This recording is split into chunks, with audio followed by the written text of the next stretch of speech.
भेटण्यासाठी ओळखीच्या महिलेच्या घरी अल्पवयीन मुलगी व तिचा प्रियकर एकत्रित आले. दोघांनी गप्पा मारल्या. मित्रांकिरवी हॉटेलातून मागवलेली बिर्याणी खाल्ली आणि त्यानंतर दोघांनीही एकाच दोरीने गळ्याला फास लावला.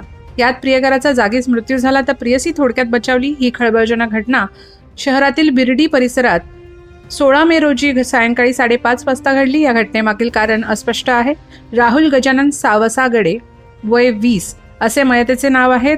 तो ट्रॅक्टरवर मजुरी काम करायचा. त्याचे शहरात लगत एका अल्पवयीन मुलीशी प्रेमसंबंध होते. बर्डी परिसरातील एका महिलेच्या घरी दुपारी 3 वाजता ते भेटण्यासाठी एकत्रित आले. गप्पा मारल्यानंतर 4:30 वाजता राहुलने मित्राकरवी हॉटेलमधून बिर्याणी मागवली. दोघांनी बिर्याणी खाल्ल्यानंतर त्याच खोलीत स्लॅबच्या लोखंडी हुकला नायलॉन दोरी बांधून गळफास घेतला.